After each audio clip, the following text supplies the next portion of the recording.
very much, teammate. Get a drink of water there. A little bit tongue-tied, it appears.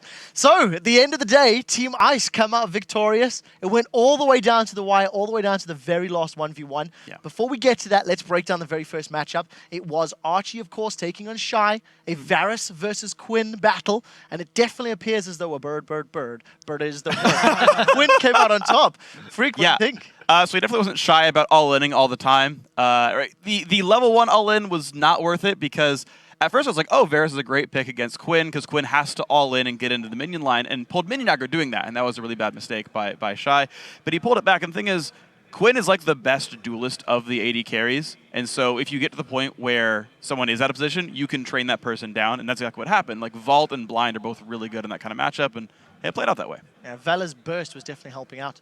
Right, the next matchup was, of course, a Lee Sin versus Lee Sin duel as Cool took on QTV. It did look like Lee Sin was able to restore sight to the Blind Monk, beating QTV and earning a point for his team, keeping him in the game. What do you think of that, Greppo? Bad puns. Anyway, I just wanted to note, I mean, it's a Lee Sin matchup going both ways. They skill a little differently, and that's all interesting. The most interesting part for me was that QTV was running X frequency, because we were all sitting here like, oh yeah, he's gonna hit level 2 now, and he's gonna get wrecked, and suddenly like QTV hits level 2 first. And you're like, how is that possible? Because he must have been running X frequency there. Yep. Sadly enough, he didn't push the first wave to really make, because he could have traded CS and for damage, because he would have hit level 2 first and just been able to all in, but he was too afraid to lose the matchup in the first level. And that could have been a really interesting scenario, but yeah, Cool played it really well, and he just was the better Lee Sin player. We're also talking about the fact that when he fell a little behind, probably his best option was to backspend some money and maybe just try all in. But also, he actually, when he got level 2, he went in, and then he completely missed the Q. I think he landed in the bush or something, and that was actually his chance. And yeah, as you said, then he should have recalled, back, get back to lane. Right, the next matchup was the duos of Double Lift and Madlife taking on Varus and Kennen. Sorry, they were playing Varus and Kennen against Diamond and Bjergsen, who were on Brand and Annie. So Team Fire, Diamond and Bjergsen, they played a thematic duo. Both of their champions were flame-based, both of them were on fire. And Madlife actually has a history against these champions. He's failed to win with them in, I believe it was OGN, and then has lost to this duo twice. Monty, tell us a little bit of story about this. Yeah, this was the second loss, and it's particularly funny. I think that it was picked by Team Fire just because they're Fire champions, but this actually probably brought back a lot of bad memories for Madlife. So back a few seasons of Champions ago, Frost picked a Brand Annie bot lane as kind of a disrespect against the KT Rolster Arrows and lost the game. And then what happened was in Club Masters, KT was up over Frost, and so they picked the Annie Brand bot lane and then beat Madlife and Woong with it. And so losing here again probably stings a little bit for Madlife, who has a really bad history with Annie Brand lanes, strangely enough. Yeah, maybe it's just Stunlock. It's just CC, doesn't it? But that was very close. The level 1 or level 2 engage, I believe it was Diamond, just got away by the skin of his teeth, almost giving the victory over to Team Ice. It was very dramatic. I've actually played it whenever me and Froggen used to do a queue, we'd either run like Annie Brand or Thresh and Lee Sin. But the Annie Brand lanes, it's really interesting. You feel like you're really powerful, but you need to wait at least to level 3 until you have one of each spell so you can really rely on that spell burst, because you'll go all in and then you're out of ammunition and then you'll get turned on. And that almost happened, but they managed to survive and then get enough spells down to, get a convincing victory. It wasn't close at all. Convincing victory. I like that. Then, of course, it all came down to the very last battle, the Super 1v1, where Froggen was playing Yasuo against Wei Zhao on Jarvan. Now, Wei Zhao will simply not forgive himself, as the winds were in Froggen's favor as he took down the tower. Defisho, what did you think of that matchup? Well, the matchup itself I actually felt was in favor of Froggen. Also because, first of all, he started Q at level 1, which I really liked, because he didn't want to get in range of the auto attack from Jarvan early on with the passive bonk in your head. And also, Wei Zhao decided to build towards Brutalizer, where Froggen just went straight Dawn's Blades. So he was stronger there in the early fights, and also he could just jump around, kite around Jarvan. Kobe talked about how hard it is for Jarvan to actually hit him. And we just have to say, Froggen, he is 100% pure Danish. And that's why he's doing so well here. Well, Bjergsen won his matchup. We'll have to see what the Queen says about him. I'm not convinced yet. I'm not convinced. All right, guys, so here is a final look at how Teams Ice and Fire fared over the course of the All-Star Challenge.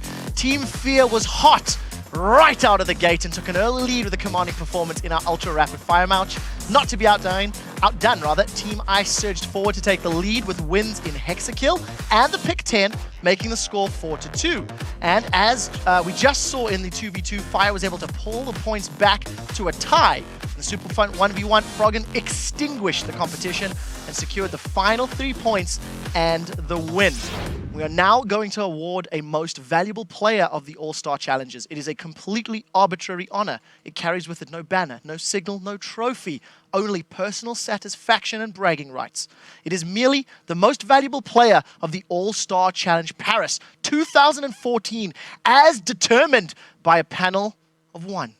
Mitch Crepo Forspools. And if you have any issues with his choice or the means by which he reached it, our only defense of this is because Crepo says so. Now, can I please ask everybody at the table to raise their Crepos? We are entrusting you with a very great responsibility, Crepo. Who is your All-Star Paris 2014 Challenge MVP? Yeah, okay. If Fire would have won, I would have nominated Double Lift as the MVP because he was very instrumental to all of Fire's victories by feeding. But I have to hand it to Cool. He was a really good player. He wasn't supposed to be here. He subbed in all of a sudden, and then Ice looked revitalized. They started playing better. He's a really insanely Sin player, so for me, he gets the MVP vote because I say so. Definitely stepped up his game. Didn't lose a single game. I mean, he came back and just won everything, and here's his one-on-one as well, of course. He was actually ahead of QTV pretty much the entire time, so it's just a matter of time before he'd won on CS if he didn't kill him. Very exciting game. Managed to get the last hit there right at the end. And like we've rightly pointed out, coming in, covering for Salme. Yeah, and, well, the funny thing as well is his team now, or former team, I guess he's still a sub for them, is in the final as well, OMG. He played former team. Is he leaving OMG to join Team Fire? I think so, yeah. I would do so, man. They're winning everything. So, quick last comment there on Cool, seeing as our OMG expert is at the end of the table. Yeah, he's awesome, right? And the great thing about this is, so he's obviously a phenomenal, world-class individual player, and there's someone even better than him in the mid lane helming the team for the finals. So, go OMG. Now, I do have one last comment, seeing as I set this one up. To close it out, if you guys at home do have any complaints about the MVP selection or you feel somebody else should have won it, please complain to @ScumbagCrepo on Twitter. It is his choice. It is his problem. It was him saying so. Exactly. So, yeah, I believe we're going to be getting ourselves set up for the final. We've had a lot of fun here at the desk with the All-Star Challenge having now wrapped up. Team Ice coming out victorious. The final, the invitation is what it's all about. SKT versus OMG. Let's get some opening thoughts before we start heading towards the stage. Monty, does OMG really stand a chance? Not really.